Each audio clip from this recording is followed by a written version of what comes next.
ఆయన మీరు లేవనెత్తి ఏడిపించిన ఆయన జీవం ఇచ్చి ఆరోగ్యం ఇచ్చి ఈ రోజునైనా ఈ ప్రాంతములోనైనా అనేక బిడ్డలు నశించిపోతున్నారని సువార్త సభల ప్రభు ఏర్పాటు నీ బిడ్డ ద్వారా చేసినందుకు నీ స్తోత్రాలు వందనాలు తండ్రి. రాత్రి వేళ జరిగించావు నీ స్తోత్రాలు నాయన. ఈ రాత్రి వేళ కూడా నాయన ఈ సభలనైనా ఈ రీతిగా ఆత్మ సంబంధమైన కీర్తనల ద్వారా మీరు మహిమ తెచ్చుకున్నందుకు నీ స్తోత్రాలు ప్రభా. నీ బిడ్డల పరిచర్య నిమిత్తమునైనా వారికి కలిగిన దాంట్లోనైనా వారి కష్టపడిన దాంట్లో కానుకలు నీ పరిచర్యకి సమర్పించి ఉన్నారయ్యా. వారిని వారి కుటుంబాన్నినైనా నీ అమూల్యమైన పరిశుద్ధమైన హస్తముతో మీరు ఆశీర్వదించిన ఆయన. అదే రీతిగా నీ దాసుడు నీ అయ్యా భూమి ఆకాశము గతించిపోయినా నీ వాక్యము గతించదయ్యా. అంత బలమైన వాక్యపత్యానైనా నీ దాసులు నిలబడుతున్నారు ప్రభు. ఈ దాసుని పరిశుద్ధాత్మతోనైనా మీరు నిలబెట్టుకుని తండ్రి ఈ ప్రాంతంలోని ప్రజల ఆలోచన ప్రకారంగా మీరు మాట్లాడి ప్రతి ఒక్కరిని మీరు బలపరిచి మీరు మహిమ తెచ్చుకోమని యేసయ్య శక్తి కలిగిన నామంలోనే ప్రార్థిస్తున్నాను తండ్రి. ఆమేన్. మంచిది. ప్రార్థించిన దైవజనులకు వందనాలు. మంచి సమయానికి మనం వచ్చాం. మరి రాత్రి కూడా ఇదే టైం అయింది వాక్యానికి లేచినప్పుడు. ఇప్పుడు కూడా మళ్ళా ఇదే టైం అయింది. అట్టి ఆలస్యం చేయకుండా ఈ రాత్రి దేవుని వాక్యాన్ని దైవజనులు అందిస్తూ ఉంటుండగా శ్రద్ధతో మీరు దేవుని మాటలు విని బలపరచబడాలని దేవుడు దైవదాసుల నుండి ఆత్మవశాన వారిని ఉంచి ఈ రాత్రి దేవుడు మనతో మాట్లాడును గాక. హల్లెలూయా. దైవజనులు తెనాలి రవీంద్ర బాబు గారిని ఈ రాత్రి సభకు వాక్యం అందించవలసినదిగా ఆహ్వానిస్తూ ఉన్నాం.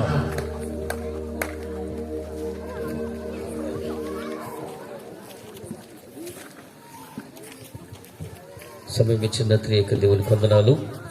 ప్రేమతో మరొకసారి విభజకు ఆహ్వానించిన స్థానిక దేవుని సేవకురాలు దైవచంద్రాలు కమలమ్మ గారికి, జవహన్ గారికి, వారి కుటుంబానికి, మమ్మల్ని ఎంతగానో ప్రేమించినటువంటి సహోదరుడు నవీన్, అలాగే వారి కుటుంబానికి, సభాధ్యక్షులు నడిపించినటువంటి మాకు ముందు వర్తమానించినటువంటి సేవకులు ఎలిషాయి గారికి, వారి కుటుంబాలకు వేదినటువంటి విజయ్ బాబు, అలాగే సేవకులందరికీ పేరు పేరిన కూడిచిన విశ్వాసులకు, వారికి సౌండ్ సిస్టమ్ ఆపరేట్ చేసినటువంటి మీ అందరికీ కూడా మన ప్రభు యేసుక్రీస్తు నామములో శుభాభివందనాలు తెలియజేసుకుంటున్నాను. నేను వందనాలు పెట్టినాక మీరు పెట్టాలన్నమాట. ఇవాళ కూడా ఈ లోపల అందరూ బలపించారు, వందనాలు అంటారేమనుకున్నా.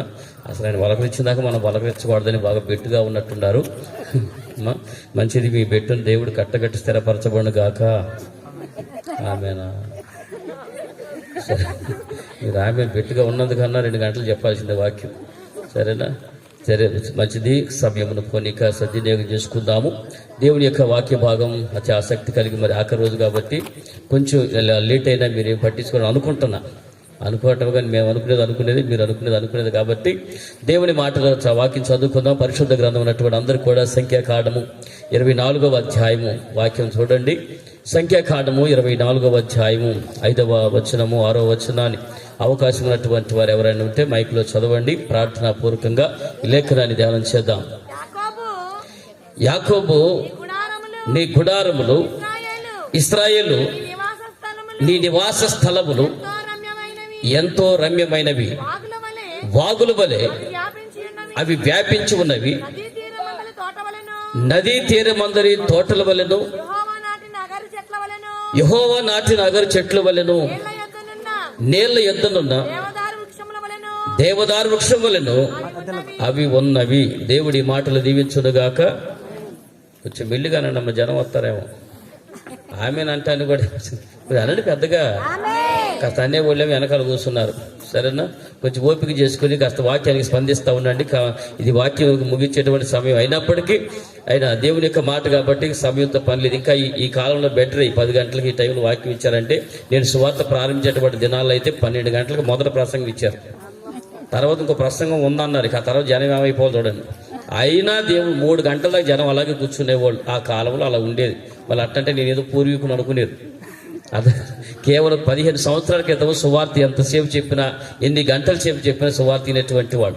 ఇప్పుడు ఇక రాను తరములంతా అంతా కానిచ్చాడు, ముగించాడు, ఒక భోజనాలు ఉండి అని తరాన్ని మార్చేశారు. ఏం పర్వాలేదు, దేవుడి మాట కాసేపు ఎక్కువసేపు అయినా ఇబ్బంది లేదు.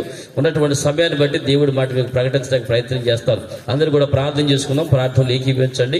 చదువునటువంటి వాక్యంపై మీ హస్తం నుంచి ప్రభా ఈ వాక్యం ద్వారా నాతో మాట్లాడు నాయన. ఇదిగో నా ప్రభా, పరలోకము నుంచి నీ స్వరం నాకు వినబడాలి తండ్రి. మనుషులు మాట్లాడితే మనుషుడు వినడు ప్రభా. నా తండ్రి జీవమైనటువంటి నీ మాటకు బండలు బద్దలైపోతే కనుక నా తండ్రి, నా తండ్రి ఆ కఠిన హృదయాలను మార్చగలిగినటువంటి నీ మాట రాత్రి ప్రకటించు బాబు. నీకు స్తోత్రాలు అయినా. ఎండిపోయినటువంటి జీవితాల్లో నా తండ్రి చిగురింపు చేసేటువంటి నీ వాక్యము ఇదిగో ప్రభా పచ్చని మొక్కలాగా మా బ్రతుకులు మార్చబడినట్లుగా ఈ వాక్యం అందించమని ప్రార్థన చేద్దాం. మహోన్నతమైన మా గొప్ప తండ్రి, మీ ఘనమైన పరిశుద్ధ నామానికి వందనాలు, స్తుతులు, స్తోత్రాలు మా ప్రభువు యేసుక్రీస్తు నామములో చెల్లిస్తున్నాం. పరిశుద్ధాత్మ ప్రేరణతో నా ప్రభువా మీ దాసురాలి ప్రభా నా తండ్రి, వారి సంఘములు నా తండ్రి ప్రభా, బంధువులు, రక్త సంబంధికులు నా తండ్రి, కుటుంబాలను ప్రభు మీరు ప్రేరేపించి ఇదిగో ఈ కోడికలను సమకూర్చి జరిగించినందుకు మీకు వందనాలు. ఇంతవరకు పాటల ద్వారా, ప్రార్థన ద్వారా, ఆరాధన క్రమము ద్వారా నా తండ్రి దాసురాలు సాక్ష్యము ద్వారా మీరు మహిమపరచబడ్డారని నాకు స్తోత్రాలు. అకాలం ముందు పుట్టిన నాకు ఈ సువార్తను ప్రకటించే భాగ్యం అనుగ్రహించినందుకై మరొకసారి శిరస్సు వంచి నీ పాదాలు తాగుతున్నాను అయ్యా. అపవిత్రమైన పెదవులు కలిగిన వాడిని, ప్రాణాత్మ శరీరములు మలినమట్టిన వాడిని కలువరి శిలువలో నీ కుమారుడు మా ప్రభుని యేసుక్రీస్తు చిందించిన రక్తంలో నన్ను మరొకసారి కడగమని ప్రార్థన చేస్తున్నాను. చదవని మీ మాటల ప్రభా నీ బిడ్డలకు అర్థమయ్యే రీతిలో, అర్థమయ్యే భాషలో, అర్థమయ్యే భావాలతో అందించండి. ఈ వాక్యం దాని ప్రజలకు దగ్గర ఇవ్వండి. అది వాక్యం ద్వారా నీ ప్రజలు మీరు దగ్గర చేసుకుని మహిమ మీరు పొందుకోవచ్చు. ఆశీర్వాదం అందరికీ దయచేయమని యేసయ్య పరిశుద్ధ నామములో అడుగుతున్నాడు మా పరలోకపు తండ్రి. ఆమేన్. రైట్, ఆమేన్ అన్నారా? చదువున వాక్య భాగం నుంచి ఒక చిన్న విషయాన్ని మీకు జ్ఞాపకం చేస్తబడుతున్నాను. సంఖ్యాకాండము 24వ అధ్యాయం 5వ వచనాన్ని మీరు చూడండి ఒకసారి, మరొకసారి చదవండి. యాకోబు నీ గుడారములు, ఇశ్రాయేలు నీ నివాస స్థలములు ఎంతో రమ్యమైనవి. ఇక్కడ ఒక మాట చూడండి.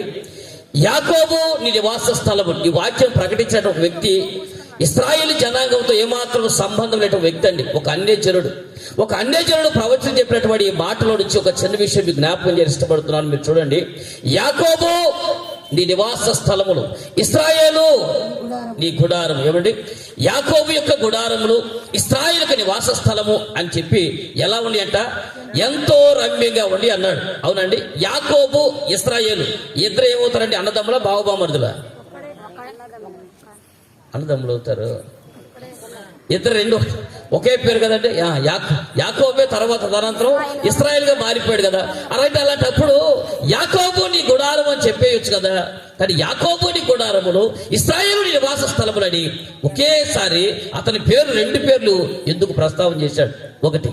రెండోది, ఇందులో నుంచి ఒక ముఖ్యమైన మాట. యాకోబు అంటే అర్థం ఏంటండి? మోసగాడు, అంతేనా? రైట్. ఇప్పుడు ఆ మాటగాడు యాకోబు అనే పేరు కాడ మోసగాడు అని పేరు పెట్టి వాక్యం చదవండి, ఏమొచ్చిందో చూద్దాం. మోసగాడా నీ గుడారములు, మీ తలలో పైకి ఎత్తుకునండి. మోసగాడి గుడారములు ఎలా ఉండి అంట? రమ్యంగా ఉండి అంటండి. ఎలాంటి అండి? మీరు చెప్పండి. అసలు ఆ మాటకి వినటానికి ఏమైనా బాగుందన్నా? మోసగాడి గుడారం రమ్యంగా ఎలా ఉండి చెప్పండి. ఇశ్రాయేలు నివాస స్థలములు బాగున్నాయి. బ్రతుకు మార్చబడింది కాబట్టి, అతని పేరు మార్చబడింది కాబట్టి, అతని తీరు మార్చబడింది కాబట్టి ఇప్పుడు నీకు నివాస స్థలములు రమ్యంగా ఉంటే చెప్పొచ్చు. కానీ ఇక్కడ ఈ ప్రవచన మాట యాకోబు నీ గుడారంలో రమ్యంగా ఉండి అన్నాడు. మోసగాడి గుడారంలో రమ్యంగా ఎలా ఉంటాయి అడుగుదాం ప్రభుని. అయ్యా, యాకోబు పేరు అందరూ మోసగాడు ముద్ర ఇచ్చారు కదా. మరి అతని గుడారం పెట్టి ప్రభు రమ్యంగా ఉందని చెప్తున్నావు. అతని గుడారం రమ్యంగా ఎలా ఉంటుంది ప్రభు అని అడుగుదాం ఈ రాత్రి కాలం. అంటే నేను ఇశ్రాయేలుగా అతను మార్చబడి జీవితం మాట్లాడలేదండి. అందరికి పరిచయటువంటి యాకోబుగానే అసలు యాకోబు గుడారం అనేది ఇతను అందరూ మోసగాడు పిలిచేశారు కదా. నేను ఒక మాట అడుగుతాను. దేవుడు ఎప్పుడన్నా యాకోబుడు మోసగాడని పిలిచాడండి? మోసగాడని దేవుడు ఎప్పుడు కూడా నాకైతే కనపడలేదు. మీకు కనపడితే తర్వాత నాకు తమ్ముడితో ఫోన్ చేసి చెప్పండి, నేను మార్చుకుంటాను. యాకోబుడు అందరూ మోసగాడని ప్రజెంటేషన్ ఇచ్చారు. కానీ నేను అడుగుతుంది ఈ రోజున యాకోబు గుడారములో రమ్యంగా ఉందని దేవుడు చెప్తున్నాడు. అసలు అంత రమ్యమైన జీవితం యాకోబు గుడారం ఎందుకుంది ఈ రాత్రి? ఎందుకంటే ఎవరి గుడారంలో రమ్యంగా ఉంటాయో వారి కుటుంబాలు పచ్చని కాపురంలాగా ఉంటాయి. కృష్ణ సినిమా కాదు మళ్ళీ. ఆ కింద వాక్యం మీరు చూడండి ఒకసారి. నాటబడినటువంటి నీటి యొద్ద నాటబడినటువంటి చెట్లు ఎలాగో పచ్చగా ఉంటాయో అలాగే ఉండాలంటే గుడారాలు రమ్యమైన జీవితం ఉండాలండి. ఈ రోజున యాకోబు గుడారం గురించి 3 విషయాలు నేను టకాటక చెప్తాను, మీరు చకాచక్కని దబ్బుకుని మర్చిపోదురు కానీ. స్టార్ట్ చేస్తున్నాను. యాకోబు అనగా మోసగాడి మనందరికీ పరిచయం, దాని గురించి వివరించాల్సిన పని కూడా లేదు. అసలు మోసగాడి గుడారములో రమ్యమైన జీవితం ఏముందో ఈ మాట దేవుడు ఎందుకు చెప్పాడో, అంతగా రమ్యముగా అతని గుడారములు ఏం చూశాడో మనం చూద్దాం. నీ గుడారము నా గుడారము అలా ఉండగలిగితే ఈరోజు నీ కుటుంబము ఎండిపోయినటువంటి బ్రతుకు, బిడ్డల జీవితాలు ఎండిపోయినాయి, ఆర్థిక పరిస్థితులు ఎండిపోయినాయి, ఆరోగ్య పరిస్థితులు ఎండిపోయినాయి, సమాధానం ఎండిపోయింది, కుటుంబ వ్యవస్థ చిన్న బిడ్డమైపోయి ఏదో బ్రతుకుతున్నట్టుగా బతుకున్నాం తప్ప నిండాల సంతోషాలు అనుభవించలేకపోతున్నాం. దానికి కారణం ఏంటంటే మన గుడారాలు దేవుడి దృష్టికి రమ్యంగా లేవేమో. యాకోబు గుడారంలో రమ్యంగా ఉండే వాక్యం చెప్పాడు. యాకోబు గుడారంలో అంత రమ్యత ఏందో మొట్టమొదటి విషయం చూద్దాం. ఆదికాండం 25వ అధ్యాయం చూడండి ఒకసారి. ఆదికాండము 25వ అధ్యాయం 27వ వచనాన్ని మీరు చదవండి. ఏం రాసిందో చెప్పండి. ఆ చిన్నవారు ఎదిగినప్పుడు ఏశావు వేటాడుట యందు నేర్పరి అయి అరణ్యవాసిగా ఉండెను. యాకోబు సాధువై గుడారములో నివసించాను. ఇక్కడ 2 విషయాలు మనం చూద్దాం. ఆ చిన్నవారు ఎదిగినప్పుడు నేను ఒక విషయాన్ని చెప్తాను, సందర్భం వచ్చింది కాబట్టి తర్వాత చెప్పే అవకాశం ఉండొచ్చు, ఉండకపోవచ్చు. తల్లి ఏశావు యాకోబులు వీళ్ళిద్దరూ యొక్క తండ్రి గారి పేరు ఇస్సాకు. అబ్బో లేచిపోతాను మీకు అసలు. రైట్. ఇస్సాకు గారి భార్య పేరు రెబ్కా గారు. రైట్. ఇస్సాకు యేసుక్రీస్తు ప్రభు వారికి సూచన అన్న, అవునా కాదా? ఎందుకంటే మోరియా పర్వతం మీద ఆ రోజున మరణానికి వెళ్ళి ఆ మరణముని తిరిగి జయించి లేచినటువంటి యేసుక్రీస్తు ప్రభుకి కలవరి శిలువలో యేసు ప్రభు మరణాన్ని జయిస్తాడు అంటానికి ముంగుర్తుగా అబ్రహామును మోరియా పర్వతం మీద దేవుడు బలివ్వమని చెప్పి ఆ రోజు బలికి తీసుకెళ్లి తిరిగి తీసుకుని వచ్చాడు. కాబట్టి యేసుక్రీస్తు ప్రభు సూచన ఇస్సాకు గారు, గుర్తుపెట్టుకోండి. యేసు ప్రభు సూచన ఇస్సాకు అయితే ఆయన భార్య అయినటువంటి రెబ్కా గారు ఎవరికి సూచన అయి ఉంటుంది చెప్పండి? ప్రశ్న మళ్ళా అన్న, ఎవరికమ్మా? సంఘానికి. రైట్. చూడండి, ఇస్సాకు యేసు ప్రభుకు సూచన అయితే రెబ్కమ్మ దేనికి సూచన? సంఘానికి సూచన. ఇప్పుడు రెబ్కమ్మ గారి గర్భములో ఎవరెవరున్నారు? 2 జనపదములు ఉన్నాయి. ఎవరు? ఏశావు ఉన్నాడు, యాకోబు ఉన్నాడు. అంటే దీన్ని బట్టి గుర్తుపెట్టుకోండి, సంఘమనేటువంటి రెబ్కా గర్భములో 2 జనపదాలు ఎప్పుడు ఉంటాయి. ఏశావు అంటారు, యాకోబు అంటారు. వీళ్ళిద్దరు లోపల ఏం చేస్తున్నారు? భుజాల మీద చెయ్యేసుకుని తిరుగుతున్నారు. అన్నయ్య మన కలిసి ఉందరా అని అనగా మన భాషలో చెప్పాలని తన్నుకుంటున్నారు. మీకు అర్థమైందంటే అంటే క్రైస్తవ సార్వత్రిక సంఘం ఉన్నంత వరకే ఈ ఏశావు యాకోబులు ఎలాగో తన్నుకుంటారో సార్వత్రిక సంఘంలో కూడా ఏశావు యాకోబులు ఎప్పుడు తన్నుకుంటారే ఉంటారు. ఇలా ఆగరు, అక్కడ ఆగరు. ఎక్కడ తెలుసా? వాళ్ళు గర్భం నుంచి బయటకు వచ్చేంత వరకు క్రైస్తవ సార్వత్రిక సంఘములో యాకోబు పరలోకానికి పోయేంత వరకు ఈ 2 గర్భంలోనే ఈ సంఘం అన్నిటిలో ఎప్పటికీ ఈ గోళ ఉండాల్సిందే. ఏ సంఘం అని చూడండి, ఏ భేదం లేదు. ఒక సంఘం అని లోదన సంఘం, బ్యాప్టిస్ట్ సంఘం, రక్షణ సైన్యం, సెవెంత్ అడ్వెంటిస్ట్, పెంతెకోస్తు సంఘం అని భేదం లేదు. అన్ని యూనివర్సల్ గా అన్ని సంఘాలు 2 జనపదాలు ఉంటాయి. ఏదది? ఏశావులు ఉంటారు, యాకోబులు ఉంటారు. వీళ్ళిద్దరూ పెనుగులాడుతూనే ఉంటారు. ఈ మాట మీరు బాగా గుర్తుపెట్టుకోండి. ఆ చిన్నవారు పుట్టి ఎదిగినప్పుడు ఒకలేమో ఏశావు వేటాడుట యందు నేర్పరి అయి అరణ్యవాసముగా ఎదిగారు. యాకోబు సాధువై గుడారములో నివసించాడంట. ఇప్పుడు మాట్లాడండి, యాకోబు అనేటువంటి పేరుకే మోసగాడంటే దేవుడిచ్చే స్టేట్మెంట్ ఏంటి తెలుసా? నా యాకోబు సాధువై అని రాశాడండి దేవుడు. సాధు అంటే అర్థం ఏంటండి? సాధు అంటే అర్థం నువ్వే చెప్పు. పెద్ద ఎరగదిత్తలు వచ్చావు కదా గుంటూరు నుంచే, అన్ని మమ్మల్ని సత్తావు. తెలిసి వచ్చావు, తెలుసుకోవడానికి వచ్చావు అనుకుంటాం, లోపల బయట పట్ల. సాధు అంటే మీకు తెలుగు కొంచెం కష్టంగా ఉంది, తెలుసు, దాన్ని వ్యక్తం చేయడం కొంచెం కష్టంగా ఉంది. నేను ఇంగ్లీష్లో చెప్తాను. అంటే నేను పెద్ద పండిట్ అనుకున్నాను, వాళ్ళు ఇంగ్లీష్లో చెప్పాను, కొంచెం క్లారిటీగా అర్థమైందని ఉద్దేశం చెప్పాను.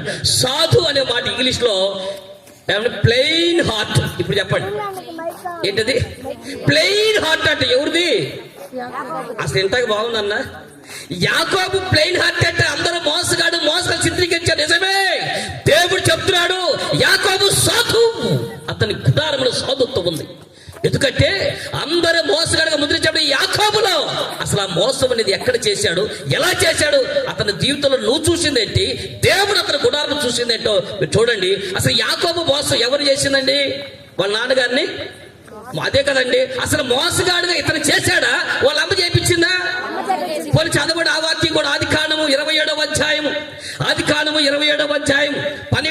చదవండి. యాకోబును మోసగాని ముద్రించినటువంటి సమాజానికి దేవుడి చక్కని మాటలు ఒకటి చెప్తున్నాడు అక్కడ. నా తండ్రి ఒకవేళ నా తండ్రి నన్ను తడివి చూచును అప్పుడు నేను అతని దృష్టికి వంచకుడుగా తోచిన ఎడల నా మీదకి శాపమే గాని ఆశీర్వాదము తెచ్చుకోనని చెప్పాను. తనలో పైకి ఎత్తుకోనండి. ఇప్పుడు చెప్పండి, యాకోబు మోసం చేశాడా? వాళ్ళ అమ్మ మోసం చేయమని చెప్పిందా? మీరు చెప్పండి. ఇక్కడ వాళ్ళ అమ్మగారే కదండి. వాళ్ళ అమ్మగారు పిలిచింది, యాకోబు ఇట్లా నాయన అంది. మమ్మీ ఏంటంది? మీ తండ్రి గారు ఆశీర్వాదం ఇస్తానన్నాడు. ఆ ఆశీర్వాదం పెద్దోడికి వెళ్ళకూడదు. నువ్వు నా బంగారు కొండవి, వరాల మోటవి, వజ్రాల కోటవి, కాబట్టి నీకే ఆశీర్వాదం రావాలి అంది. ఇప్పుడు నేను ఏం చేయమంటారు? మమ్మీ ఎందుకు మమ్మీ అంటే, రే చూడ నేను చెప్పేది నువ్వు విను. ఇప్పుడు మీ అన్నయ్య వేటాడటానికి మాసానికి పోయాడు. ఆయన అడవికి వెళ్ళి వేటాడి తెచ్చాడు. మనం మేకపిల్లలు తీసుకురా. ఆ మేకపిల్ల చక్కగా కోసి నేను అన్నం వండి పెడతాను, మంచి కూర రెడీ చేస్తాను, వెతికి నాన్నగారికి పెట్టి అంటే యాకోబు సరే మమ్మీ అన్నాడండి. అన్నాడా? అమ్మా ఒకవేళ నువ్వు చెప్పినట్టుగా నేను చేసి నా తండ్రి దగ్గరికి వెళ్తే నా బతుకప్ప నా తండ్రి దృష్టికి వంచుకుడిగా మిగిలిపోతానమ్మా. ఒక జీవిత కాలం అంతా ఒక మోసగాడు అనుకుంటానమ్మా. నా తండ్రి నన్ను ఎప్పటికీ మోసగాడు అనుకుంటాడమ్మా అన్నాడు. మీరు చెప్పండి, నిజంగా ఇతను మోసం చేయని ఇంటెన్షన్ ఉంటే ఈ మాట అంటాడండి? నిజానికి యాకోబు కుంటెల్లో మోసం చేయని ఉద్దేశం లేదండి. అసలు మోసగాడ బతకాలి ఇష్టం లేదు అంటున్నాడమ్మా. ఒకవేళ ఇప్పుడు వెళితే నా తండ్రి దృష్టికి జీవితాంతో ఒక వంచిగా మిగిలిపోతాను. నువ్వు అట్టగా ఏంటి, నీకేం తెలిసి వెళ్ళాడు నా ఇట్లాను అని వాళ్ళ అమ్మ చెప్తున్నా ఇతను వారిస్తున్నాడు. మమ్మీ అన్నయ్యకేమో చేతి నిండా రోమాలు ఉంటాయి, మరి నాకేమో నున్నగా ఉంటుంది కదండి. అరే ఇట్లాంటి వైద్యాలు మన దగ్గర బోర్డులు ఉండేరా అని మేక మాంసం వండి పెట్టింది, లెదరేమో చేతి చుట్టింది. మరి పొట్టు పేగులు ఏం చేసిందో ఆ రోజు గుంటూరు గోంగూరలు లేదా గోంగూరలేసి వండి పెట్టేది అనుకోండి తల్లి గారు. మహా పొదపరి మహా తల్లి కన్న కొడుకుని మోసం చేయమని నువ్వు రెచ్చగొడుతూ పిల్లోడు ఏదో తెలుసో తెలుగు మార్గాలు తప్పుతా ఉంటే రే అని వాడిని గద్దించాలి. రే ఏసేయ్ ఎట్టాకి నేర్పు. ఒక పక్క తల్లి చెప్తా ఉంది, ఇలాగ నేను ఎందుకురా నేను ఉంటానని తల్లి చెప్తా ఉంటే యాకోబు స్వయాన మోస ఇంట్రెస్ట్ లేదక్క అన్న. వినండి, యాకోబు కుటారములో దేవుడు ఏం చూసి తెలుసండి? ఏదైనా ఒక పని చేసినప్పుడు ఇది మంచా చెడ్డ, చెయ్యొచ్చా చేయకూడదా, అనొచ్చా అనకూడదని ఒక మనస్సాక్షి అతని జీవితంలో ఉందండి. మీరు అర్థమవుతుందా? యాకోబు యొక్క గుడారంలో దేవుడు చూసేటప్పుడు రమ్యమని బ్రతికేటంటే అతను చేసేటువంటి పని చెయ్యొచ్చా చేయకూడదని ఆలోచనాత్మకంగా అతను ఆలోచన చేస్తాడండి. ఒకవేళ ఈ పని చేస్తే నేను వంచుకుని అవుతానన్నాడు. అంటే ఈ మాటను బట్టి అతని గుండెల్లో మోసగాడిగా బతకాలని లేదండి. కానీ ఆ రోజు వాళ్ళ తల్లి గారు చెప్తా ఉంటే ఆ మాట చేస్తున్నాడు. అంటే దీన్ని బట్టి యాకోబు గుండెవంతా గుడారం నిండా మనస్సాక్షి ఉందండి. ఈ రోజు నా తల్లి చెల్లి అక్క ఈ మనస్సాక్షి మనకుందా? చిన్నంతరం లేదు, పెద్దంతరం లేదు. ఎవరిని పడితే అని ఏ మాట పడితే ఆ మాట మాట్లాడేటివేగా. ఏమండి అసలు చిన్న పెద్ద తేడానే లేదండి. అమ్మా ఒక పూర్వకాలం మేము బతుకున్న రోజుల్లో అంటే మా ఊర్లో అన్నమాట, మేము చిన్నతనంలో ఏమండి చిన్నతనంలో ఉండేప్పుడు మన పెద్దవాళ్ళు మీకు కూడా తెలిసేవాడు వయసు ఇచ్చే పెద్దవాళ్ళు అంటండి. మా ఇల్లు ఇక్కడ ఉండేదండి, మెయిన్ రోడ్ ఆడ ఉండేదండి. రోడ్డు మీద పెద్దోళ్ళు వెళ్తాండి. పెద్దోళ్ళు అంటే ఊళ్ళో వాళ్ళండి, మన ఊరు మన సంఘస్థులు కాదు. రోడ్డు మీద పెద్ద మనుషులు వెళ్తా ఉంటే ఇక్కడ మా చిన్నమ్మ కానీ మా అమ్మమ్మ వాళ్ళు ఇలా లేచి కూర్చునేవాళ్ళండి. మంచాల మీద కూర్చునేవాళ్ళు కదా అప్పట్లో. ఎక్కడ పల్లెటూరులో ఊర్లోకి వెళ్తే మంచం వెళ్ళేసి టకామంటూ నుంచునేటువంటి వాళ్ళండి. ఏమండి అప్పుడు ఎందుకు అంత రెస్పెక్ట్గా ఉండేది అక్కడ ఊర్లోకి వస్తే? అందుకల ఇక అందరూ ఒక చోట కూర్చొని మళ్ళీ మీటింగ్లో పట్టించుకునే లేనిపోయింది. నేను చెప్పేది ఇంటికాడ సంగతి. ఇళ్ళకాడికి ఎవరైనా వస్తే మళ్ళీ గబాగా ఇప్పుడు లేచారు మళ్ళీ కూర్చొని. ఏమా ఒకప్పుడు అంత మరి పెద్దోళ్ళు రాగాలి అసలు మన ఇంటికి కాదు, జస్ట్ రోడ్డు మీద వెళ్తుంటేనే లేచి ఇలా నుంచునే వాళ్ళండి. ఒకప్పుడు అంత మర్యాదలు అంత గౌరవాలండి. మరి ఇప్పుడండి సందా వేసిన సంఘ పెద్ద ఇంటికి వచ్చిన కానీ బొచ్చేసుకున్నాడు మంచం మీద కూర్చుని ఎంత వేశారు, ఎవరిని అడిగేశారు. కళ్ళు నెత్తికెక్కి బావ లేదు, మామ లేదు, మరదలు లేదు. ఏమండి ఈ రోజున నాగరికత పెరగటం అంటే కళ్ళు నెత్తికి రావటం కాదక్క. నువ్వు ఆత్మీయ స్థితిలో ఏ స్థాయికి వెళ్ళినా తగ్గింపుగా బ్రతకాలి. నీ స్థితి ఎంతైనా ఉండొచ్చు, నీ స్థాయి ఏదైనా ఉండొచ్చు, నువ్వు ఏ స్థాయికి వెళ్ళొచ్చు. ఒకవేళ నువ్వు సేవకుడి కంటే ఎక్కువ పాటలు పాడవచ్చు, సేవకుడి కంటే ఎక్కువ వాక్యం చెప్పగలగవచ్చు, ఒక సేవకుడి కంటే నువ్వు ఎక్కువగా మాట్లాడగలవచ్చు. అయినా అదొకటి తెలుసా, ఎంత జీవితం చెప్పండి, ఏ పాటి జీవితం అండి మనది. ఈ మాత్రమే అంత విషయం అవసరమా? పండగ జరుగుతూ ఉంటే అందరు కానుకేస్తుంటే మా ఊళ్ళో ఒకడు వచ్చేసి అయ్యా రికార్డ్ చేసి యూట్యూబ్లో పెడతావా? పెట్టు. ఎట్టాగా ఒక పబ్లిక్ మీటింగ్ వాక్యం చెప్పి మీరు మా ఊరోళ్ళు కొంచెం ఉపమానం చెప్పా. అలా యూట్యూబ్లో పెట్టారు, సోనియా చూశారు, నన్ను తిట్టకుండా తిడుతున్నారు. తెలుగు బూతులు కూడా అయిపోయి ఇప్పుడు ఇంగ్లీష్లో తిడుతున్నారు. వాళ్ళు ఏంటి తిట్టా నాకు సిగ్గా చరం. వాళ్ళు తిట్టేది మనం చెప్పి ఏం పర్లేదు పెట్టేసి ఏం కాదు. ఏమండి కరెక్ట్గా టైంకి ఒక పక్క ప్రజలందరూ కూడా మాట్లాడుకుంటా ఉంటే ఒకడు వచ్చేసి పుల్లైపోయి కర్ర ఒకటి తీసుకుని గిర్ర తిప్పరే యావారంలో మగోడు ఉంటే కర్ర దొక్కండి అంటున్నాడండి. ఇప్పుడు ఇది అవసరం ఏంట్రా మనకి? ఏ అవసరం? యావారంలో ఎవడైనా సరే మగవాడు ఉంటే ఈ కర్ర దొక్కని అంటాడు. ఇప్పుడు ఇంత అవసరమా చెప్పండి? జనం సరిగా ఊరంతా కొడితే ఏమైపోతారు చెప్పండి? సచ్చివుడు కొట్టాడు. కానీ ఊరోళ్ళు ఎందుకులే పండగ పొడి గొడవలు ఎందుకు మాట మెదపడి కూర్చుంటే రమ్మని చూసుకోదాం అంటాడు. ఈ మాత్రం దానికి ఊరంతా సైలెంట్గా ఉన్నారు. కరెక్ట్గా మాటలు మాట్లాడుతుంటా వెనకీడితో లావిడ వచ్చింది. ఓరి బాబు మగోడు పిల్లలకు ఫీజు కట్టాలి రా కొంపకే అని అన్నండి. అటు ఇటు చూసి మెల్లిగా కర్ర తీసుకుని తయారు కొత్త వ్యాన్ చెత్త కూడా పోయాడు. ఏంద్రా మన బతుకు ఎంత జీవితం మనం చెప్పండి. ఏదో మీకు సూటు బూడేసుకుని పైసలను వాకి ఇంటికి గోంగర కట్టలు ఎత్తుకెళ్ళదు నేను. అర్థమైందా? ఏ పాటి జీవితాలు చెప్పండి. మన బ్రతికెంతో మన జీవితాలు ఎంతో ఇంట్లో అడిగితే చెప్తారు కదండి. తల్లిగా దేవుడు కృప చూపించి 4 మాటలు పెట్టాడు. ఆయన దయ సంకల్పంలో నన్ను మాటలు అప్పగిచ్చాడు. కాబట్టి బ్రతికినంత కాలం వినమ్రతలతో దేవుని యొక్క ప్రకటిస్తూ దేని స్వభావంతో బతకాలి. కానీ అవసరమా చెప్పండి? అంత అవసరం అమ్మా. 16 సంవత్సరాలు పట్టుమని కూడా లేవు. సేవకులు కానీ పెద్దలు కానీ నుంచుంటే రోడ్డు మీదకి వెళ్ళి సిగరెట్ తాగుతూ ఉంటే కన్న తల్లి చూసినప్పుడు రే బాబు తప్పని చెప్పొద్దండి. ఆడంతే ఎవడు వాటి అన్నా అసలు పళ్ళు రాలగొట్టద్దు. ఆడంతేనా? పట్టుమని 16 ఏళ్ళు కూడా రాకోకుండా చిన్నంతరం లేకుండా పెద్దంతరం మాట్లాడుతుంటే పళ్ళు రాలగొట్టి జాగ్రత్త చేయొద్దండి. ఇలాగ వదిలిపెట్టేస్తావా? ఇలాగ వదిలేస్తావా? యాకోబు గుడారం చూడండి. యాకోబు గుడారం చూడండి. మంచిదో చెడ్డేదో ఆ గుడారములో ఎందుకు దేవుని సేవకులు సంఘానికి పంపించండి, మందిరానికి పంపించండి ఎందుకు చెప్తా తెలుసా? మందిరంలో పెరిగేవాడు మనస్సాక్షితో పెరుగుతాడు. అర్థమైంది? సపట్లు కొట్టండి, అర్థం కాదు కొట్టండి. దేవుడి స్తోత్రం చెప్పండి. దేవుడి సంఘమును గుడారములో ఎవడైతే పెరుగుతాడో, యాకోబు గుడారములో పెరిగాడో మనస్సాక్షి మీద బతుకుతాడండి. ఆత్మ సంబంధం దేవుడి సంఘంలో దేవుడి మాటలు చెప్పటం వల్ల మంచిదో చెడుది వివేచన ఉంటుంది. ఆ వివేకాత్మక బ్రతుకుతారు. కాబట్టి వాడి యొక్క ఆలోచన ఎలా ఉంటుందంటే ఇది చెయ్యొచ్చా చేయకూడదా, ఈ మాట అనొచ్చా అనకూడదనే విషయం ఎక్కడ తెలుస్తుంది? గుడారములో పెరిగాడు కాబట్టి యాకోబు గుడారములో మనస్సాక్షి ఉందండి. అర్థమైందా? ఎవరైతే మనస్సాక్షి మీద ఆధారపడి బతుకుతారో వాళ్ళ బ్రతుకుతారో అద్భుతాలుగా దేవుడు చేస్తూ ఉంటాడు. ఒకటి అతని జీవితంలో మనస్సాక్షి ఉంది. రెండోది యాకోబు గుడారం గురించి రెండో విషయం చెప్తాను. పరిశుద్ధ గ్రంథం మీరు చూడండి ఒకసారి. యాకోబు మత్తయి సువార్త 5వ అధ్యాయం 8వ వచనం మీరు చూడండి ఒకసారి. మత్తయి సువార్త 5వ అధ్యాయం 8వ వచనం. యాకోబు గుడారంలో అత్యంత ఇంపార్టెంట్ రెండో విషయం చెప్తాను. హృదయ శుద్ధి గలవారు ధన్యులు, వారు దేవుణ్ణి తనలో పైకెత్తుకొనుడి. యాకోబు గుడారములో ఎలాంటిదో తెలుసండి? పరిశుద్ధమైనది. చెప్పండి ఎలాంటిది? ఇప్పుడు నిన్నారా? అసలు ఎప్పుడన్నా యాకోబు చెప్పాడు? యాకోబు ప్రార్థనాపరుడు అని చెప్తారు. రాత్రికి రాత్రి ఒక్క రాత్రిలో అతని పేరు మీద ఒక దేశం వచ్చిందని ఒక ప్రార్థనాపరుడు చెప్తాం. కానీ రాత్రి నేను చెప్పేమాట శ్రద్ధగా వినండి. యాకోబు గుడారము పరిశుద్ధమైనది. ఎలా చెప్తావన్నా? ఎక్కడ లేఖనాలకు ఆధారాలు లేవా? ఇక్కడ వాక్యం చదివే కదండి. యేసుక్రీస్తు ప్రభు వారు కొండ మీద ప్రసంగం చేసినప్పుడు ఏమన్నాడు? హృదయ శుద్ధి గల వారు ధన్యులు, వారు దేవుణ్ణి. సరే రైట్. ఇప్పుడు నేను దేవుణ్ణి చూశాను అన్నవో చెయ్యొద్దండి. నాకు సూపు అందలేదా, మీరు చెయ్యట్లేదా అని నాకు డౌట్ వస్తుంది నా మీద సూప్ మీద. రైటా? ఓకే. దేవుణ్ణి చూశారా నేను అడిగా, చూడలేదా? పోలేండి. ఎవరు కనపడతాడు? ఆ వాక్యం చెప్పండి. హృదయ శుద్ధి గలవారు ధన్యులు, వారు దేవుణ్ణి. అంటే మన దేవుడు కనపడలేదంటే సర్దుకున్నాం పదండి. ఏమండి ఎవరికి? సరే మనకంటే అక్కడ వెళ్దాం. ఇప్పుడు యాకోబు పరిశుద్ధుడు అన్నారు కదండి. ఇప్పుడు ఒక మాట చదువుదాం. ఆదికాండము 28వ అధ్యాయం 13వ వచనం చదవండి. యాకోబు యొక్క గుడారములో పరిశుద్ధమైన బ్రతుకు ఎలా కొలదో మీరు చెప్పండి. ఆదికాండము 28వ అధ్యాయం 13వ వచనం చదవను. మరియు యెహోవా దానికి పైగా నిలిచి నేను నీ తండ్రి అయిన అబ్రహాము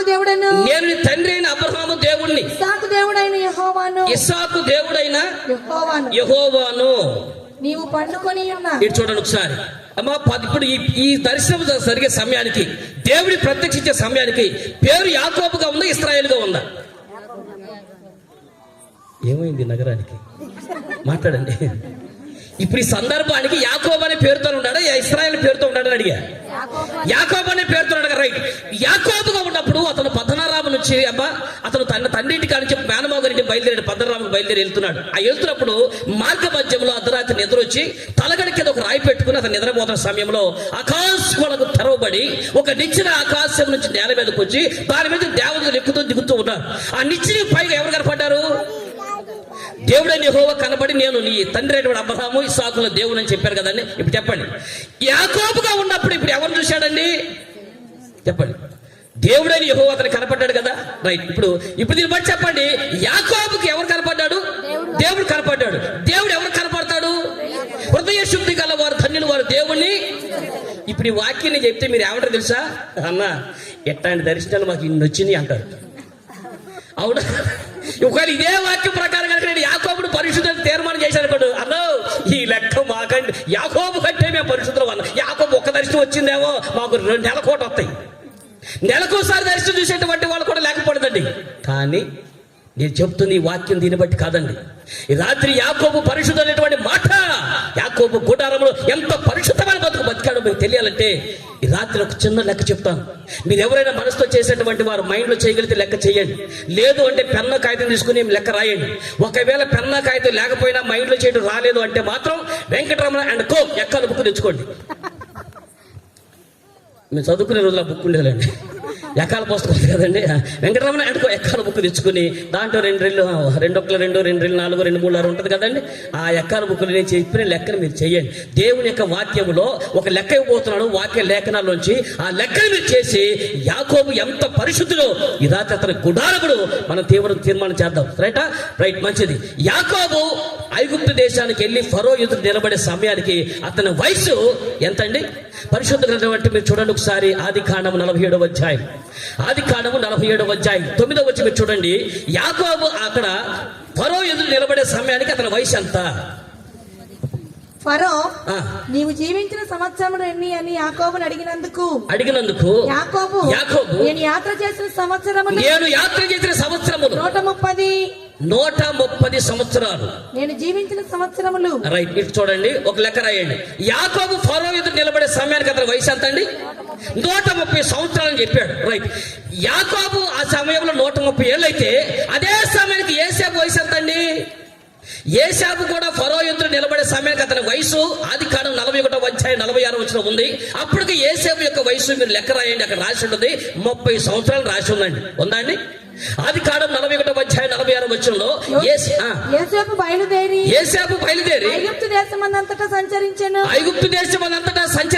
యోసేపు ఐగుప్తు రాజైన ఫరో ఎదుట నిలిచినప్పుడు 30 సంవత్సరములు గలవాడై ఉన్నాడు. తనలో పైకి ఎత్తుకోనండి. ఇప్పుడు 2 లెక్క బాగా గుర్తు పెట్టుకోండి.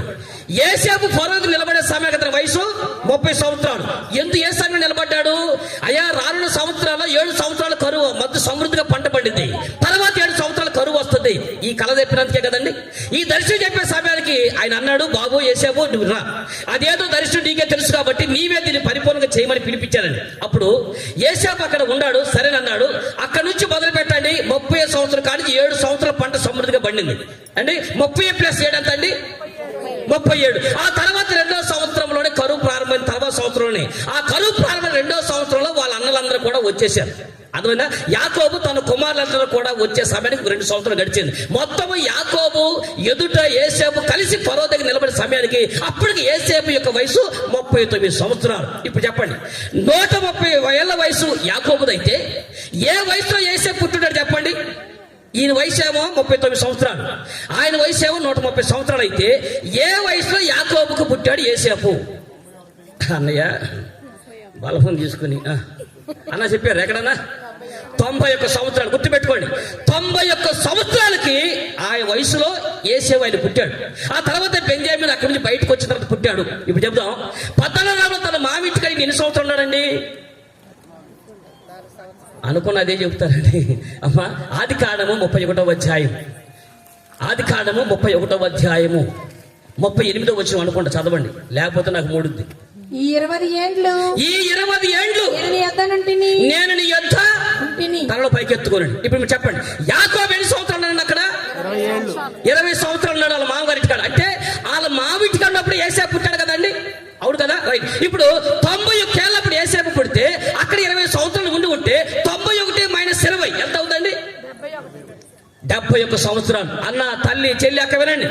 71 సంవత్సరాల వయసు అప్పుడు యాకోబు గారు తన మామగారి ఇంటికి వెళ్ళి తన మరదలను చూశాడండి. అంటే ఒంటి మీదకి 71 ఏళ్ళ వయసు వచ్చేంత వరకు పరాయి స్త్రీ యొక్క కన్నెత్తు కూడా చూడండి. యాకోబు ఎంత పరిశుద్ధులో అర్థమైంది. అప్పటి కూడా దేవుడు కనపరచండి.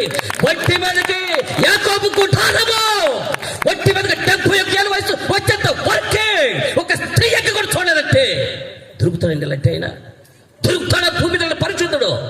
పట్టుమని 16 ఏళ్ళు రాకముందే ఇదిగో ఐ లవ్ యూ అంటున్నాడు. ఈ 16 ఏళ్ళు కూడా రాలిడికి. అంతెందుకండి, వీళ్ళ అన్నయ్య ఒక ఆయన ఉన్నాడు. ఎవరు? యాకోబు అన్న. ఎవరు? ఈ 40 ఏళ్ళకి 4 మార్చాడు. మరి ఫస్ట్ బాసుమతి బియ్యం తెచ్చాడు. బాసుమతి బియ్యం వాళ్ళ అమ్మకి నచ్చడానికి బీపీటీ తెచ్చాడు. బీపీటీ నచ్చడానికి నెంబర్లకు వెళ్ళాడు. ఎన్ని కాదురా అని స్వర్ణ వస్త్రం తెచ్చాడు. అంటే లావిడ పేరు బాసుమతి లేని, అందుకని చెప్పాడు. బియ్యం మార్చాడు భార్యల్ని. ఎవరు? 40 ఏళ్ళకే ఇంత మందిని మార్చేటటువంటి ఏసాడు. అక్కడ ఒంటి మీద 71 ఏళ్ళు వచ్చి వచ్చిన అతని గుడారంలో పవిత్రమైన బతకాడంటే ధర్మశాస్త్రం లేదండి. యాకోబు జీవించే కాలంలో ధర్మశాస్త్రం రాలేదండి. సంఘ పెద్దలు లేరండి. సంఘం లేదండి. అయినా యాకోబు గుడారము ఎంత పరిశుద్ధమైన బతికాడంటే సాధ్యమయ్యే పనేనా? మనకు సంఘం ఉంది, వాక్యం చెప్పేటువంటి పెద్దవాళ్ళు ఉన్నారు, సంఘ పెద్దలు ఉన్నారు, అన్న, నాన్న, తండ్రి, బైబిల్ అంత ఉంటా పవిత్రమైన జీవితాన్ని కాపాడుకోవడం చేతకక్క పాపని చురుకుట బతికేస్తున్నాం. కానీ యాకోబు గుడారం ఇతనంటే మోసగాడిని పిలుస్తున్నావు. ఈ యాకోబు నాయుడు నువ్వు మోసగాడిని పిలిచేది.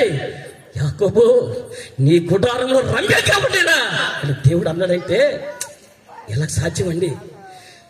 ఒంటి మీదకి 71 సంవత్సరాలు వచ్చేంత వరకే ఒక స్త్రీ వైపు కూడా, అది ఆ అజ్ఞాన కాల దశలోనే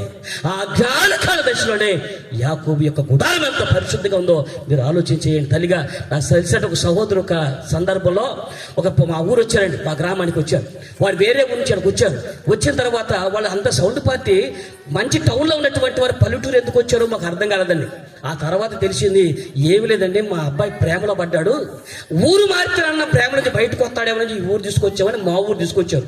అప్పుడు తీసుకొచ్చి చేర్చే సమయానికి వయసు ఎంతో తెలుసా అండి? 6వ తరగతి అవుతున్నాడు. 6వ తరగతోడికి ప్రేమలో పడ్డాడని మా ఊరు తెచ్చాడు. మరి ఆపిల్ల ఏ తరగతో మీకు అర్థం చేసుకోండి. ఈడ ఏ 6వ తరగతి అంటే ఆపిల్ల ఏం పోయే కాలాలు నాకు అర్థం కాదు. తల్లిగా ఏం పోయే కాలాలి? 10 సంవత్సరాలు కూడా ఉండవు కదా వయసులో. ప్రేమ ప్రేమ ప్రేమ ప్రేమ చచ్చాడట్టు ఉండవు, రంపటాడుతున్నావే. కానీ యాకోబు గుడారం చూస్తే రోషం రావుతండి. యాకోబు గుడారం చూస్తే మనకు పౌరుషం రావుతండి.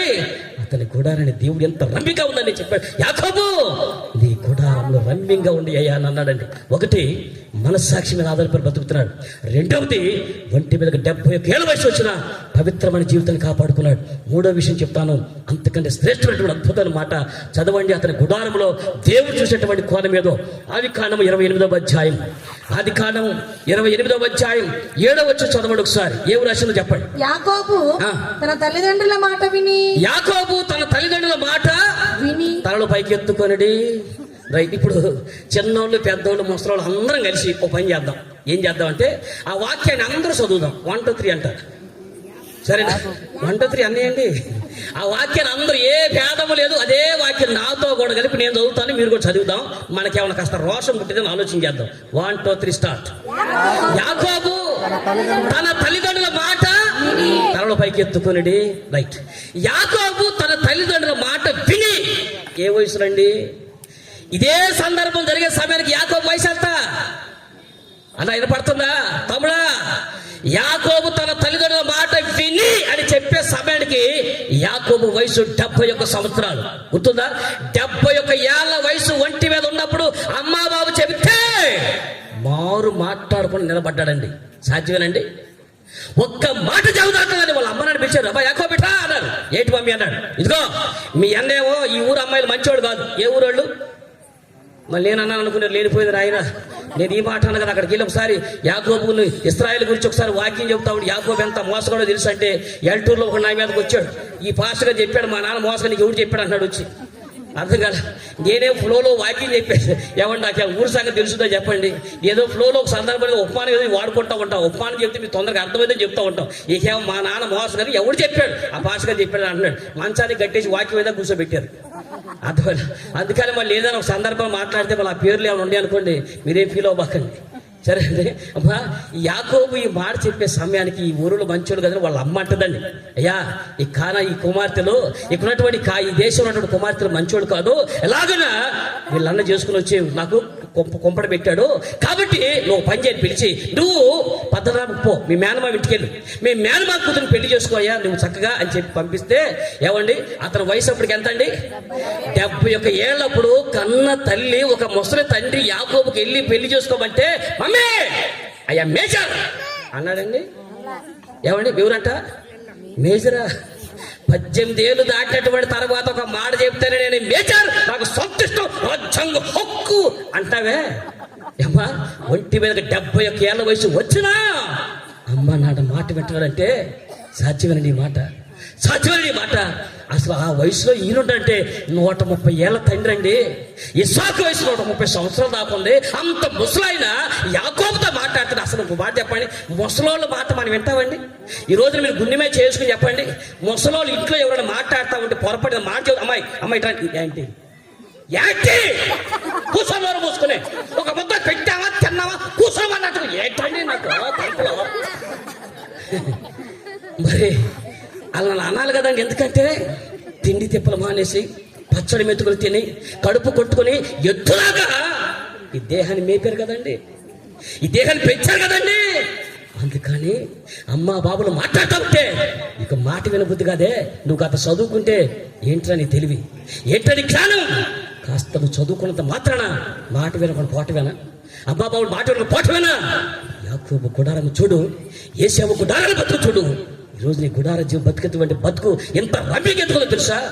వయసు ఎంత వయసు ఏంటండి? తల్లి ఇచ్చేలాక వినండి, నీ వయసు ఎంత ఉండొచ్చు, నీ స్థితి ఎంత ఉండొచ్చు, ఒకళ్ళ ఆత్మీయ స్థితిలో ఈ స్థానం ఎక్కువ కావచ్చు. ఒకవేళ నీ సంఘ కాపుర కట్టు బీటెక్ ఎంటెక్ చదువుకుని ఉండొచ్చు, నువ్వు ఇంకా గొప్ప స్థానం ఉండొచ్చు. కానీ నువ్వెంత చదివినా ఆత్మ తల్లిదండ్రుల మాట వినే మనసు నీకుండాలి. దేవుడి స్తోత్రం కలుగునుగా. యాకోబు గుడారంటే చూడండి, ఆ వయసులో వాళ్ళ అమ్మ నాన్న చెప్తా ఉంటే మారు మాట్లాడుకుంటారంటే, ఒక సహోదరి ఒక మాట పాస్టర్ గారు ఒక మంచి సంబంధం తీసుకొచ్చి చెప్పారు. అమ్మాయి మంచి అబ్బాయి, అమ్మ పెళ్లి చేసుకో, లోకం చూస్తే బాగాల. సేవకుడు మంచి సాక్ష్యం చెప్తున్నాడు, ఈ అమ్మాయి మా అబ్బాయి చాలా మంచోడయ్యా, ఈ అబ్బాయికి ఎలాంటి అలవాటు లేదు, ₹1,00,000 జీతం, మంచి సాఫ్ట్వేర్ ఇంజనీరు, అబ్బాయి కూడా బాగుండాడని సంబంధం తీసుకొచ్చి అమ్మాయి ఎదురు కూర్చోబెడితే అమ్మాయి మొహం కూడా చూడాలి సరిగా. ఇట్లా అంటుంది, నాకు వద్దు మమ్మీ అంటుంది. ఏ అమ్మ మంచోడు అంటమ్మా, పాస్టర్ గారు చెప్పారమ్మా అంటే, నాకు వద్దని చెప్పాక నేను అంట నాకు వద్దని. పాస్టర్ గారు చెప్పేది ఏంటి వాళ్ళకి ఆయన తెలుసు, వాళ్ళు అట్టాకి చెప్తారు, వాళ్ళ సొమ్మే పోయింది. నాకు వద్దానంటే అమ్మ మనసులో ఉన్నారా? మనసులో లేడు, బయట లేడు, నాకు వద్దాను అనగాను. ఏ అంటే వాళ్ళ నాన్నకు బట్టతలు నాకు వద్దంట. ఎవరికంట? వాళ్ళ నాన్నకు బట్టతలు అయితే ఈయన చేసుకుపోవడం కదా సైతాన్ని మొహం దాని. అంటే అక్కడ అర్థం ఏంటంటే జెనెటిక్ అలవాటు. అంటే ఎలా ఆలోచన తెలుసా? ఒకవేళ ఇప్పుడు ఈ అబ్బాయికి బాగానే ఉంది, వాళ్ళ నాన్నకలాగా జీన్స్ ప్రకారం ఇతను కూడా బట్టతలు వస్తే భవిష్యత్తులో బతికే అంటే అన్న మరి ఇట్లా సైతాన్ని కళ్ళు ఉండబట్టే కాపురాలు ఎట్లుంటాయి. మరి నీ అందమేమో సత్యంత వరకు ఉంటుంది ఏమా? ఇప్పుడు అందమేమో పోయిన దాకా ఉండదు చెప్పండి. తల్లిగా ఎక్కడో చూసి కాదు తల్లి. ఈ రోజున తల్లిదండ్రుల మాట వినే మనసు ఉంటుందా? ఆత్మీయ తల్లిదండ్రులు కానివ్వండి, శరీర తల్లిదండ్రులు కానీ, ఎవరైతే ఆ తల్లిదండ్రుల మాట వింటారో వాళ్ళ గుడారం రమ్యంగా ఉంటుందని వాక్యం చెప్తుంది. యాకోబు నీ గుడారం ఎలా ఉందంట? యాకోబు గుడారంలో రమ్యంగా ఉండే 3 విషయాలు చెప్పాను. అప్పగింతల కార్యక్రమం స్టార్ట్. చెప్పండి. యాకోబు లాంటి మోసగానే ఊరంతా చెప్పినా దేవుడు అతని గుడారం రంపిగా ఉందని ఎందుకు చెప్పాడు తెలుసా? ఒకటి, అతని గుడారంలో మనస్సాక్షి మీద ఆధారపడి మంచిదాకా అమ్మ ఇది చేస్తే నా తండ్రి దృష్టికి నేను బతుకంత అంతకాలం ఒక వంచుకునే మిగిలిపోతానని మనస్సాక్షి మీద ఆధారపడి చెప్పాడు. రెండవది, అతను 71 ఏళ్ళ వయసు వచ్చేంత వరకు పవిత్రమైన జీవితాన్ని కాపాడుకుని పరిశుద్ధుడిగా తన గుడారంలో బతికాడు. నెంబర్ 3, మూడోది, వయసు 71 ఏళ్ళ వయసు వచ్చినా, ఎంత వయసు వచ్చినా తల్లిదండ్రుల మాట వినే మనసు అతని గుడారంలో ఉన్నది. కాబట్టి ఈ 3 ఎవరి గుడారంలో ఉంటాయో వారి గుడారాలు రమ్యంగా ఉంటాయి. అర్థమైతే సప్పట్లో, అర్థమైతే సప్పట్లో కొట్టాలి. ఇప్పుడు ఆపోజిట్ గుడారం కూడా చెప్పాలి కదండి, రైట్? ఇప్పుడు యాకోబు గుడారం రమ్యంగా ఉంది కదండి. ఇప్పుడు ఇతనికి ఒక గుడారం ఉంది. ఏ గుడారం అది? ఇతనికి ఆపోజిట్ ఒకే వ్యక్తిగా వచ్చాడే, ఒకే తల్లి గర్భంలో వచ్చేటువంటి వాడు. అయితే మరొక జనపదం ఏశావు ఉన్నాడు కదండి. రైట్, ఇతని గుడారం గురించి కూడా 3 విషయాలు చెప్తాను, పట్టేసేయండి. నెంబర్ 1, అసలు ఇతని గుడారం ఎక్కడ ఉందో మీరు చదవండి. ఆదికాండం 25వ అధ్యాయం 20వ వచనంలో యాకోబు గుడారం రన్నింగ్ గా ఉంటే ఏశావు యొక్క గుడారం ఎక్కడ ఉంది, ఎలాగుందో ఆదికాండం 25వ అధ్యాయం 27వ వచనం చదవండి ఒకసారి. ఏం రాసిందో చెప్పండి. ఆ చిన్నవారు ఎదిగినప్పుడు ఏశావు వేటాడుట యందు నేర్పరి అయి అరణ్యవాసిగా నుండెను. అంటే కొంపలో రాడనమాట. ఇది చూడండి ఇక్కడ. ఇప్పుడు చెప్పండి, యాకోబు ఎక్కడ పెరిగాడండి? సాధువు ఎక్కడ పెరిగాడు? గుడారంలో పెరిగాడు. ఏశావు ఎక్కడ పెరిగాడు అంటే ఒకడేమో మందిరానికి వెళ్తాడు, ఒకడే కొంపలమ్మటే. మీకు అర్థమైందిగా? కొంపలమ్మటే తిరిగి నీకు ఎప్పుడు దేవుడి చేత ఎందుకు ద్వేషించబడ్డాడు తెలుసా అండి? దేవుడు ఎందుకు ఇతను ద్వేషించాడు తెలుసండి? ఒక మనిషి పుట్టక ముందే కీడైన మేలు చేయక ముందే ఒక ద్వేషించబడ్డటువంటి దౌర్భాగ్య స్థితి ఏసేపుకి ఎందుకు వచ్చి తెలుసా అండి? అతను పుట్టిన తర్వాత బతుకంత అరణ్యవాసే, అరణ్యాత్రే, అరణ్యంలో వంట, పైగా అరణ్యంలో పర్లా. ఇంకొక విషయం ఉంది అక్కడ ఆయనలో, ఏంటంట? వేటాడుట యందు నేర్పరంటే లోక సభటువంటి అరణ్యములో మాటల నేర్పరి. ఎవరినైనా వేటాడేస్తాడు, అతని మాటలు ఎవడైనా పడేస్తాడు. ఈ రాత్రి ఒక మాట చెప్తాను, నోట్ చేసుకోండి తల్లి, చెల్లి, అక్క. ఏంటి తెలుసా? ఈ లోక సభ మాటల్లో ఎంత నేర్పరివైనా అది నీ బిడ్డల బతుకు మార్చలేదు, నీ కుటుంబాన్ని మార్చలేదు, నేను దేవుడి వైపు తీసుకుని వెళ్ళలేదు, నీ కుటారంగా మార్చలేదు. దానికి చక్కని ఉదాహరణ చెప్తాను, చూడండి ఒకసారి. పరిశుద్ధ గ్రంథం నిర్గమకాండం 4వ అధ్యాయం 4వ అధ్యాయం 10వ వచనం చూడండి. లోక సమటువంటి మాటల్లో ఎంత నేర్పరైనా ఏముంది రాసిందో చూడండి అక్కడ. నిర్గమకాండం 4వ అధ్యాయం 10వ వచనం. అప్పుడు మోషే ప్రభువా ఎంతగా మునుపైనను నీవు నీ దాసుతో మాట్లాడినప్పుడైనను నేను మాట నేర్పరిని కాదు, నేను నోటి మాంద్యము నాలుక మాంద్యము గలవాడనని యెహోవాతో చెప్పగా యెహోవా. ఇది చూడండి ఒకసారి. ఇప్పుడు ఎవరు కూర్చోండి? మోసే గారిని దేవుడు సేవకు వెళ్ళమని చెబుతున్నాడు, అవునా కదన్నా? అయ్యా నువ్వు సేవకి వెళ్ళి ఇశ్రాయేలు నుంచి జనాలను బయటకు తీసుకురా పోయాను అన్నాడండి. ఈయన అంటాడు, ప్రభువా కావాలంటే ఎవరైనా ఎంతమంది ఉన్నారు ఊర్లో, ఎంతమందిని ఎవరైనా తీసుకో, నా వల్ల కాదు ప్రభు, నీకు దండం పెడతానని అంటాడండి. ఏమంటాడు? నాకు నాలుక మాంద్యము నోటి మాంద్యం అంటే చెప్పండి మన భాషలో. నాలుక మాంద్యము నోటి మాంద్యం అంటే అర్థం అంటున్నా నచ్చోడు అనమాట. అంటే మాటలు పెద్దగా. మోసేకి ఏముంది? నత్తి ఉంది. ఏకంగా పాట కూడా రాసేసారు, మోసేకి నత్తి ఉందని. అమ్మా నేను పాడగలను, ఒక పాస్టర్ గారు పాడితే మీకు చెప్తున్నాను, కావాలంటే వాడితే వాడుకోండి.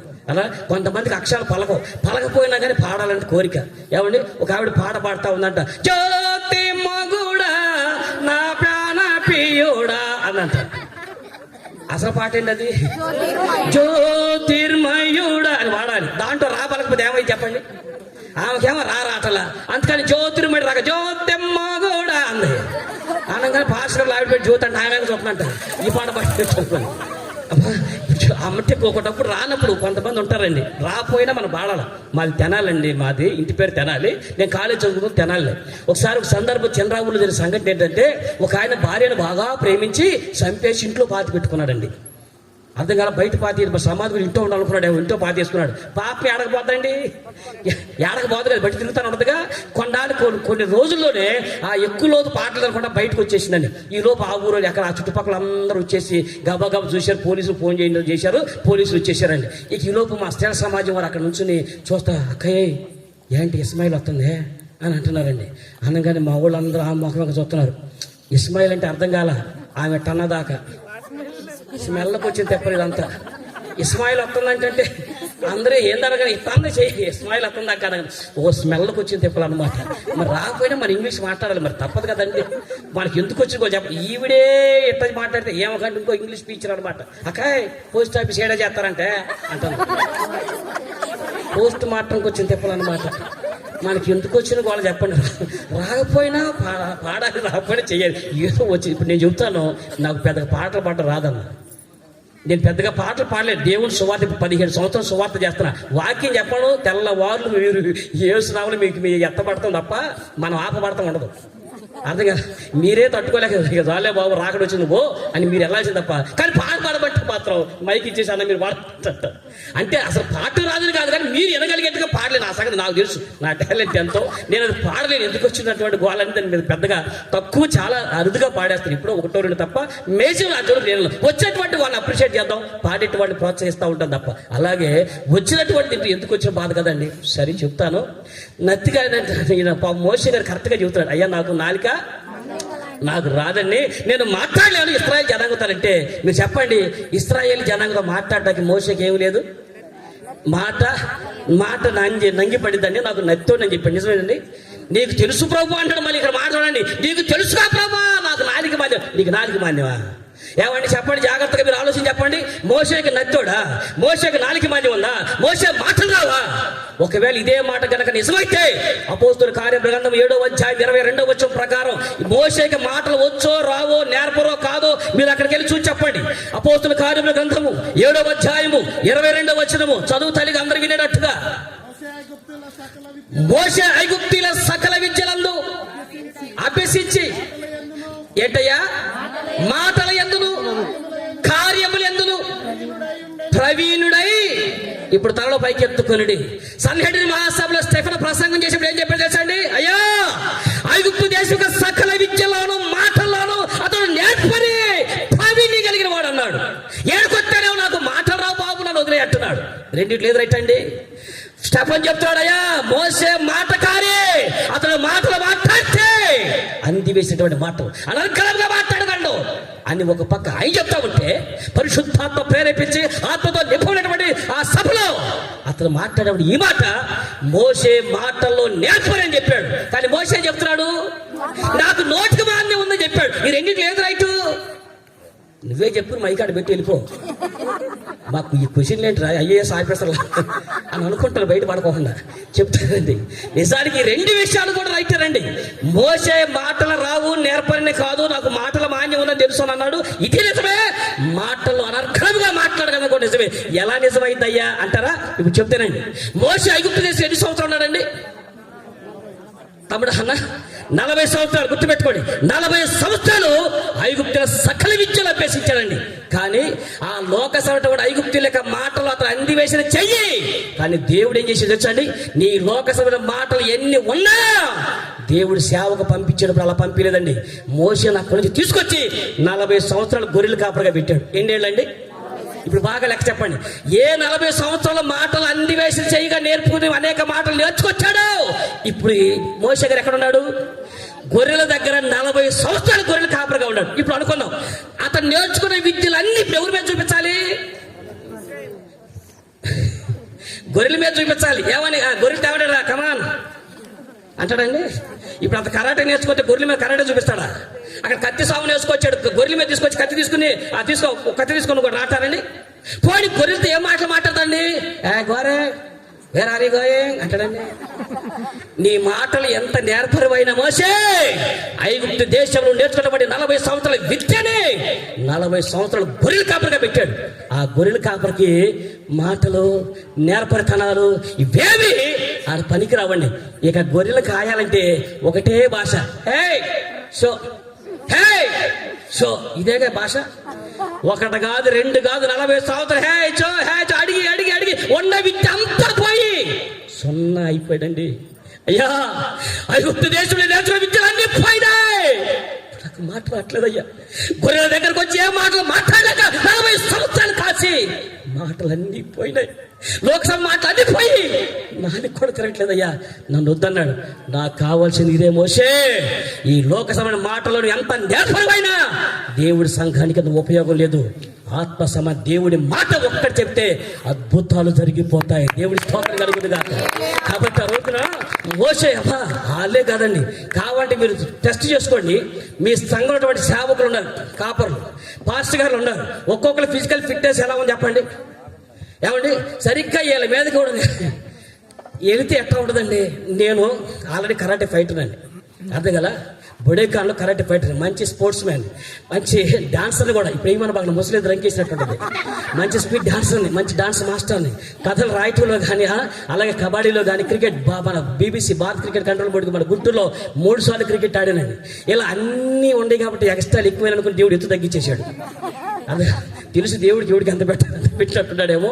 ఈ మాట అలాంటి నేను ఒకరోజు వాక్యం చెబుతా ఉంటే అండి, అక్కడ ఆ వాక్యం చెబుతా ఉన్నాను. ఒక రోజున కరెక్ట్గా రేపలు ఎటువంటి దారిలో కోలపల్లిలో నేను వాక్యం చెబుతాను, పక్కన భార్య భర్తలు అనుకుంటాను, క్షమించండి ఆవిడేది అంటుంది. 300 ఇచ్చి పంపించాను, రేపలు ఏం చేసామంటుంది. నా ఇష్టం వచ్చిన చేస్తాను, నువ్వెవరు నన్ను అడగటాక అంటున్నాడు. నేను తేడా కొడతా అనుకుంటానే ఉండాలి, ఇంకా పెద్దగా మాట్లాడుతున్నాడు. అక్కడ అంటే ఏంటంటే నీ ఇష్టం వచ్చిన చేస్తాను, ఒక్క నెట్ అయితే నెట్టిందండి. పంచలో నుంచి వచ్చి బోర్లుగా బయటపడ్డాడు అంటే ఆడబడ్డాడు. అని చెప్పిన వాక్యం చెప్పి ఇటు వచ్చాడు. తన్నింది ఎవరు? భార్య చేత తన్నులు తినేవాడు కూడా ఆమెను ఎడితేనే ఇక్కడ పడ్డావు, మరి నేను కొడితే ఆడబడతాడు చెప్పండి అనుకుందాం. తన్నులు తింటా కదా సేవలోకి వచ్చింది. అమ్మా, ఈ లోకంలో సకల విద్యలు వచ్చినా చేతగాని వాళ్ళ కూర్చోబెట్టాడు దేవుడు. ఈ లోకంలో ఒక్కొక్క కాపరి ఒక్కొక్క ఫిజికల్ ఫిట్నెస్ ఎలా ఉంటుందో చూడండి. అయినా చేతగాని వాళ్ళు ఏ ఒక్కరు వచ్చినా మేము ఏమీ చేయలేము. ఎందుకంటే ఈ గొర్రెలు కాయాలంటే మా లోకసభ నేర్పడతాను పనికిరాదు. చివరికి ఎవరైనా అంటే LIC ఏజెంట్ లాగా అప్పుడు వాక్యం అమ్మంటారండి. Thank you. అంతకంటే చేసేది ఏమని చెప్పండి. అలా ఎదురు మాట్లాడలేం కదా. మీకు అర్థమవుతుందా? తల్లి చెల్లి అక్క లోకసమైన మాటలు నేర్పరితనం నా దగ్గర నీ దగ్గర ఎంత ఉన్నా నీ బిడ్డల బ్రతుకు మార్చలేదు. వాక్యం చెప్తుంది, మోసేకున్నటువంటి మాటలు నేర్పరి అతను ఐగుప్తులో నేర్పరి 40 సంవత్సరాలు గొర్రెల కాపరిగా పెడితే మొత్తం మాటలు పోయినాయి. అది తర్వాత ఎలా తయారు తెలుసా? భూమి మీద మోషే సాత్వికుడుగా తయారైపోయాడు. దేవుడి స్తోత్రం కలుగును గాక. ఆ సాత్వికుడుగా ఉంటే దేవుడు వాడుకుంటాడు. కానీ ఇప్పుడు మన ఏశావుకి ఏమో తెలుసా అండి? మాటల్లో నేర్పరి, వేటాడుట యందు లోకములో వేటాడటంలో అంది వేసి నేర్పరి. కాబట్టి ఈ లోకమైన అరణ్యయాత్రలో, ఈ లోకమైన అరణ్యంలో నీ మాటలు ఎన్ని ఉన్నా అది నీకు ఉపయోగం లేదండి. గుడారము సంఘం అనే గుడారంలో ఉన్నటువంటి ఒక వ్యక్తి, ఆయన అక్కడ లోకంలో తిరిగే మాటకారి అక్కడ. ఒకటి, అతను నిండా లోకమైన మాటలతో నేర్పరిగా ఉన్నాడు. రెండోది, అతని జీవితంలో ఉన్నటువంటి చక్కని మాట. ఇంకోటి ఆదికాండం 27వ అధ్యాయం చదవండి ఒకసారి. ఆదికాండము 27వ అధ్యాయం 41వ వచనంలో అతను ఉన్నటువంటి రెండవ ఆ గుడారంలో ఏముందో మీరు చూడండి ఒకసారి. ఏశావు కూడా తన తండ్రి యాకోబుకి ఇచ్చిన దీవెన నిమిత్తము ఏశావు అతని మీద పగబట్టెను. తలలో పైకి ఎత్తుకోరండి. నెక్స్ట్ చెప్పండి మన కొంపలు ఏముందో.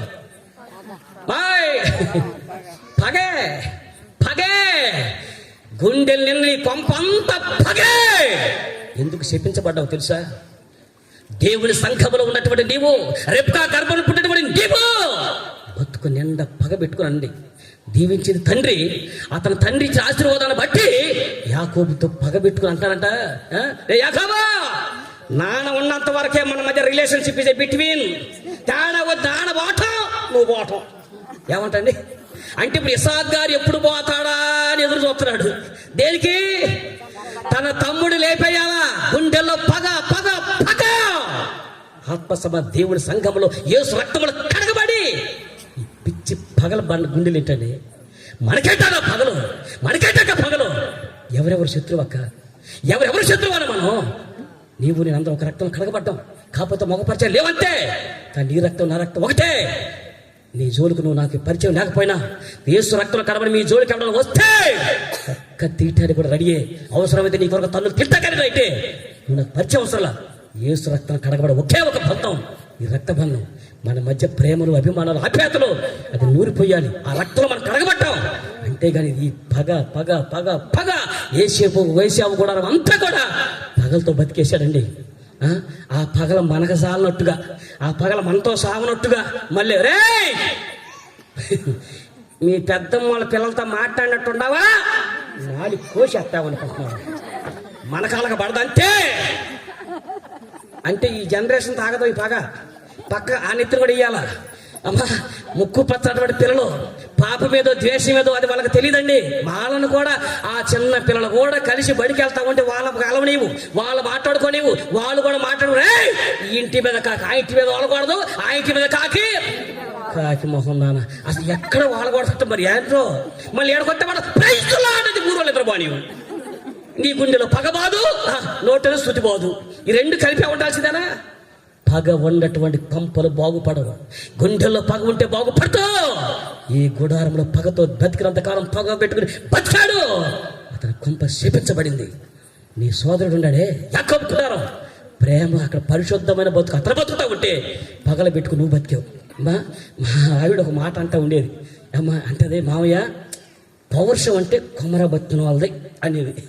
అంటే ఏంటంటే పౌరుషం అంటే ఎవరిదంట అంటే మా తెనాలలో సిగ్గు లేదన్నమాట. మాట అదే కండి. ఆవిడ ఆ మాట అందంటే ఏం చెప్పండి?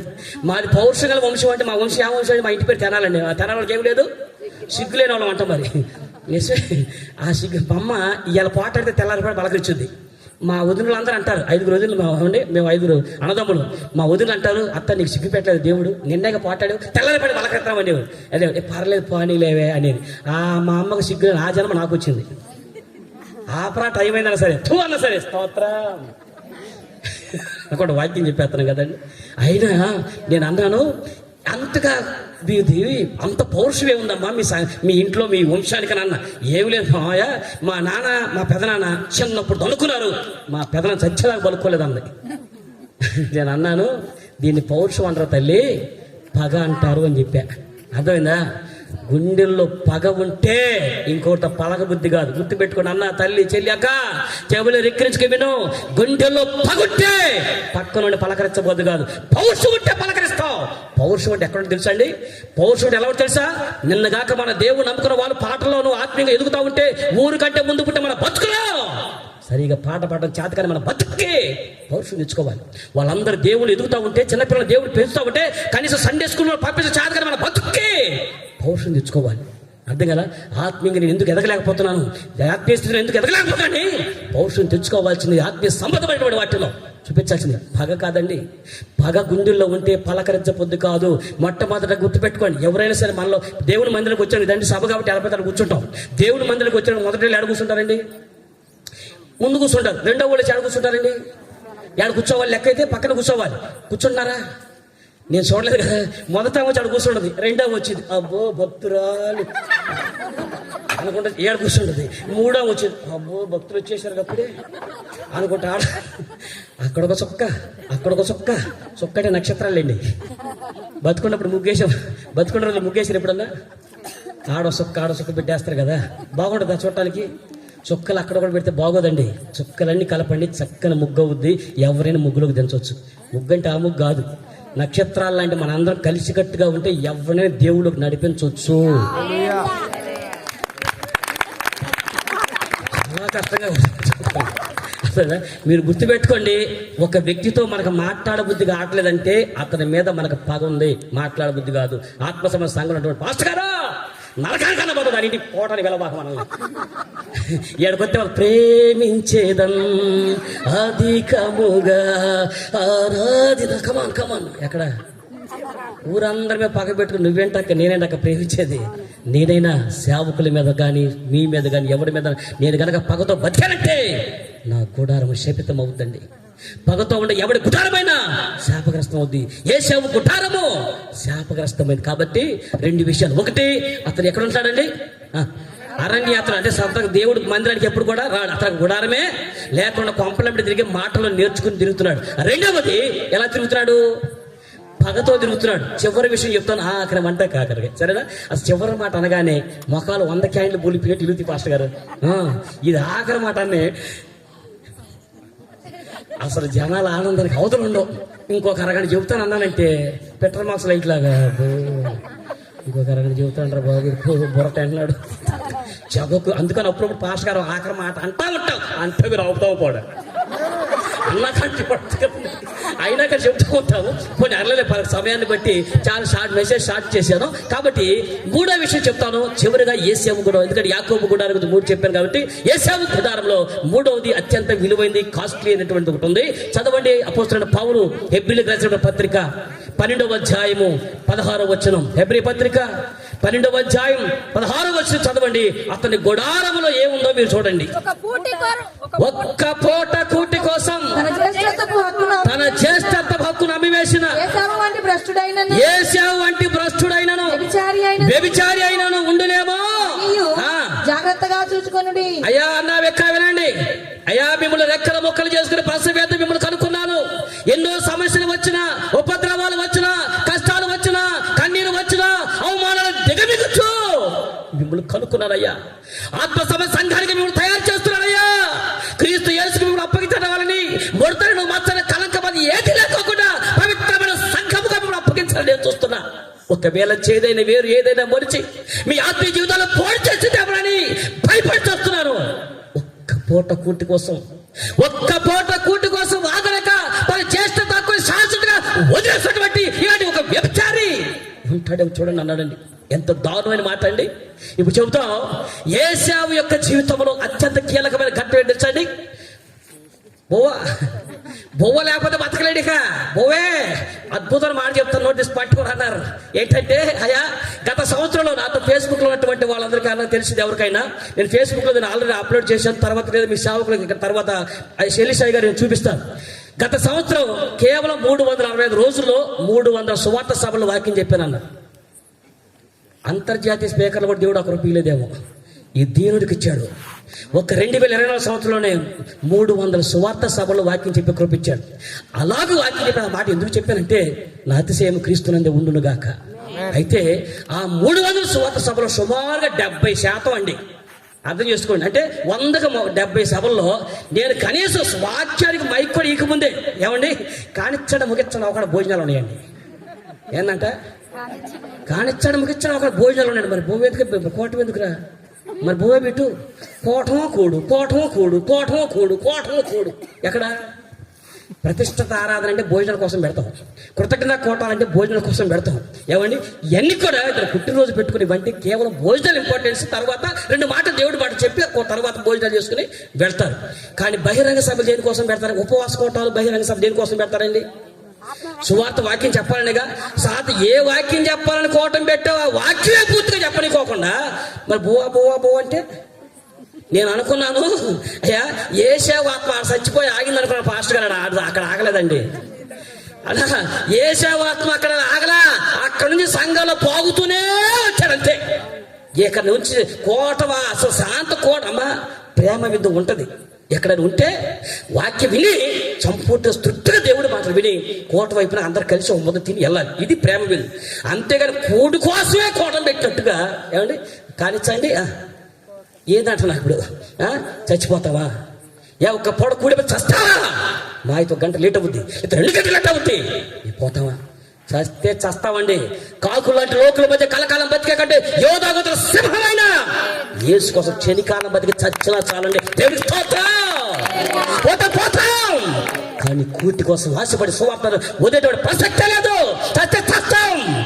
ఆత్మసమ దేవుడి కోసం మనం బతకాలి. కానీ ఆయన నాకు తెలియకడుతాను, మీరు ఏమనుకోబాకండి. ఏమని అనుకున్నాగా చెబుతానులేండి. ఇప్పుడు మనలో అన్నం లేనివాడు ఎవరు చెప్పండి? సరిగ్గా చెప్పండి. నిజంగా ఒకప్పుడు అన్నలారా తమ్ముడారా అందరూ అన్నలేదు, తమ్ముడు ఒకడే. ఎవరైనా మనం ఒక రోజులో పూర్వకాలంలో అన్నాలు లేక చనిపోయారు. ఆకలితో చాలా మంది చచ్చిపోయారండి. ఒకప్పుడు కూడు లేక చచ్చిపోయేవాడిని. అద్భుతమైన మాట చెప్పమంటారా? అప్పుడు అన్నం లేక సత్యం, ఇప్పుడు కడుపు నాడు తింటే చచ్చేటట్టున్నాం. అర్థమైంది? ఇప్పుడు మీకు నిజంగా పాస్టర్ గారి మీద కోపం ఉంటే మీరు కొట్టొద్దు, తిట్టొద్దు, కడుపు నాడు బోబెట్టాలి, సచ్చి ఊరుకుంటాం. మరి ఏది ఎలా తయారైపోయిందండి చెప్పండి? పట్టుమని షుగర్ కొంచెం స్వీట్ వద్దన్నారు. కొంచెం ఉప్పి ఎంత ఉప్పి సంపేటకేసాం. ఎంత ఉప్పి అంటే కొంచెం కారం, ఎంత కారమా? మరి కారం అనక స్వీటు అనక పులుపు అనక ఇక మంత్రి సత్యనారాయణ గారు లాగా 2 కరివేపాకు మొక్కలు, 2 యాపాకు రెబ్బలు, 2 చిటికెడు అంత మామిడి పెంద ఏంటిది? ఇప్పుడు ఎన్ని దీన్ని బతకాలి? దీనికంటే సాగుతుంది కాదు. పట్టుమని 15 ఏళ్ళకే బీపీలు, 25 ఏళ్ళకే షుగర్లు, 30 ఏళ్ళకే గ్యాస్ ట్రబుల్, కడుపు నేను తింటే చచ్చేటట్టున్నాను. సార్ మీరు కన్నులు ఎత్తి నా రూపం చూడండి ఎలా ఉందో. భారతదేశ మ్యాప్ లాగా లేనండి నేను. ఎలా ఉందని చెప్పండి కరెక్ట్. మీరు కన్నులు ఎత్తి చూడండి, చెయ్యట పెట్టి. ఇదేమో పశ్చిమ బెంగాల్, ఇదేమో కాశ్మీరు, ఇదేమో హర్యానా, మధ్యప్రదేశ్, ఉత్తరప్రదేశ్. అసలు ఒక రూపాయలు ఉన్నా కడుపు. దేవుడు ఒకప్పుడు లేక బాధపడ్డాం నిజమే. మన పితరుల కాలంలో భోజనం లేక చాలా పడ్డారు. కానీ దేవుడు మనకు అందరికి సమృద్ధిగా ఇచ్చాడు. ఒక పూట అందరికీ పెడుతున్నారు కాబట్టి అందరిలో ఉంది. ఇక మిగిలిందల్లా ప్రేమతో మనం విందు చేసుకోవటమే. ప్రేమతో వచ్చినటువంటి వాళ్ళు ఎక్కడి నుంచి వెళ్తే వాళ్ళకి ప్రేమతో విందు భోజనం చేసి వెళ్ళటానికి అది మంచి ప్రాణాలకి మంచిదే. కానీ కోటాన్ని ఆపి కూడి తినాల్సినంత అవసరం అయితే మాత్రం అది వేరే వాళ్ళు చేస్తే నాకు అనవసరం. నా క్రీస్తు రక్త సంరక్షణ సేవకులు అంటే మన అందరికి కూడా చెప్తున్నాను, కూటి కోసం కోటానికి పెట్టొద్దండి. ఎక్కడన్నా కూటి కోసం ఆపొద్దండి. సువార్త ఎంతసేపు జరిగితే అంతసేపు వినండి. ఆ తర్వాత సంతోషంగా అందరూ ప్రేమ విందుని వెళ్ళండి. అర్థమైతే సపట్లు కొట్టండి, అర్థం కాదు కొట్టండి, దేవుడి స్తోత్రం చెప్పండి. అర్థమవుతుందండి. ఒక చక్కని ఒక మీటింగ్ జరుగుతూ ఉంది, పేరు చెప్పట్లేదు, అబ్బాయి రికార్డ్ చేసి యూట్యూబ్లో పెడతాను, నాకు తెలుసు. ఏమండి, కోటం జరుగుతూ ఉంటే చక్కగా పాస్టర్ గారు కోటం జరుగుతూ ఉంటే అందరూ భోజనాలు ఇస్తున్న బఫే సిస్టమ్ వెళ్ళారండి. వరుసనే వెళ్తా ఉంటే అక్కడ ఒక పాస్టర్ గారు తెలిసినటువంటి వ్యక్తి బఫేలో వడ్డిస్తున్నాడు. తెలుసుగా, మనకు తెలిసే వాళ్ళు వడ్డలో ఉంటే ఎట్లా ఉండదు, వేసుకక్కాయ తినక్కాయ తినక్కాయ అంటది. అదే మన గాలి పులుసు పోసిపోతూ ఉంటుంది. అది అంటే ఉంటుంది కదా, మన తెలిసినోడు పంతిలో ఉంటే ఎలా ఉంటుందో అతనికి ఫాస్ట్గా తెలిసిన ఒక ఆయన ఉన్నాడండి. ఉంటే ఆడికి వెళ్ళంగానే గుడ్లు వేస్తున్నాడు అనమాట. ఆయన గుడ్డు వేస్తుంటే అన్నాన్ని గుంట చేశాడండి. అన్నాన్ని గుంట చేసి పోయిగానే ఆ గుడ్డు గుంటలో పెట్టేశాడు. అన్నాన్ని దాని మీద కప్పెట్టేశాడు. దానిపైన ఇంకో గుడ్డు పెట్టేశాడు. అంటే ఇప్పుడు ఎన్ని గుడ్లు పడ్డాయి? లోపల గుడ్డు బయట కనపట్టాల, పైన గుడ్డు కనపడింది. మరి 2 గుడ్లు సంపాదించినాడు, పక్కకి వెళ్ళి తినొద్దండి. ఒక గుడ్డు తిన ఆయన ఎదురుగా పెట్టుకుని తింటున్నాడు. వెళ్ళి ఆయన ఎదురుగా పెట్టుకుని తింటా ఉండగానే ఈ గుడ్డు గుంటలోంచి బయటపడింది. నీకు 2 గుడ్లు వేసారా? నీకు 2 గుడ్లు వేసాడంటానండి. వాళ్ళిద్దరు ఎవరో తెలుసండి. వాళ్ళ విశ్వాసం అయితే నేను చెప్పేవాడు కాదండి. అది సంగతి. అది సేవకుల కోటం. సేవకుల కోటం జరుగుతూ ఉంటే గుడ్డు కోసం గుడ్డును పోతున్నారండి వీళ్ళిద్దరూ. ఇప్పుడు చెప్పండి, ఏ సేవ చచ్చాడా ఉన్నాడా? ఆడు బాడు. మరి గుడ్ల కోసం అనుకోవడం కన్నా అసలు మన దేవుడిది ఎంత ప్రేమించాడు తెలుసండి. ఆ పాస్టర్ గారు ఎవరో ఆయన చెబుతున్నాడండి, ఒకవేళ కోళ్ళ కనుక పునరుద్ధానం ఉంటే మొత్తం మా పొట్టలోంచి వస్తాయి అంట. అంటే అంతగా అంత పెడుతున్నారు దేవుడి కృపను బట్టి. ఆ రకంగా సమృద్ధిగా మనకి ఇస్తా ఉంటే గుడ్ల కోసం గుడ్డును బోధకున్నట్టు మనం ఏమన్నా చెప్పండి. ఇప్పుడు తల్లిగా అన్నా కుట్టి కోసం పెట్టేటువంటి కోటాలుగా కాదండి, మన ఉపవాస కోటం జరుగుతూనే ఉంటుంది. కానీ సరే టైం అవుతుంది, ఆపమంటారా? అయిందా అమ్మాయి కమలా? అయిందా? ఆమె చెప్తా అందుకని కూర చివరిలో ఉందా? మసాలా తట్టి చూస్తున్నా. దేవుడి యొక్క ఆత్మ కాస్త నడిపిస్తున్నాడు. ఎవరు? ఆత్మ నడిపిస్తుందంట. నడిపించేది ఆత్మ కాదు. ఇప్పుడు కూర అవ్వలాడేది సంగతి. ఇప్పుడు కాదమ్మా నేను చెప్పేది, ఉపవాస కూడా సంగతి చెబుతున్నాం. మళ్ళీ ఇప్పుడు అవ్వలేదు, గుండె లేరిపోయింది. ఎక్కడికెక్కడికి తీసుకెళ్ళిపోకండి. మీకు మాత్రం మాట చెబుతాను, ఏశావు లాంటి భ్రష్టుడు వ్యభిచారనే మాట ఎందుకో తెలుసా? ఒక్క పూట కూటి కోసం ఆగలేకపోయింది. మీరు అనొచ్చు, అన్నా అన్నం తినకుండా మీరు బతుకుతారా? బతుకుతాం. ఇప్పుడు యాకోబు అన్నం తినలేదండి. చెప్పండి, యాకోబు అన్నం తినకుండా బతికాడా? వినండి, వీళ్ళిద్దరిలో ఒక తేడా ఉందండి. యాకోబు బతకటానికి తిన్నాడండి, ఏశావు తినటానికే బతికాడండి. మీకు అర్థమైంది మ్యాటర్? బతకడానికి తినాలి కానీ తినటం కోసం బతకూడదండి. ఆ బతుకది అద్భుతమైన మాట. దాంట్లో గుర్తు తెచ్చుకోండి, తండ్రి చేత ప్రేమించబడ్డాడండి. ఎవరు? ఏశావు తండ్రి చేత ఎంత ప్రేమించబడ్డాడు తెలుసండి. ఏ తండ్రి? ఇస్సాకు అండి. ఇస్సాకు చాలా ఇష్టమండి, అతనంటే చాలా ప్రేమించాడండి. ఈ ప్రపంచంలో వీడికి పట్టిన గతి ఏ మనిషికి కూడా పట్టకూడదండి. ఏ కన్న తండ్రి ఏశావుని ప్రేమించాడో అదే కన్న తండ్రి శపించాడంటే ఎంతగా ప్రేమించని తండ్రి ఆ తండ్రి చేత శపించబడ్డామంటే నీకంటే దౌర్భాగ్యుడు ఉంటాడండి. ఎంతకంటే దురదృష్టవంతుడు నీకు ఎవరైనా మిగులుతాడండి ప్రపంచంలో? ప్రేమించిన తండ్రి బతుకుడు శపించాడంటే ఇంకేం చెప్పాలి?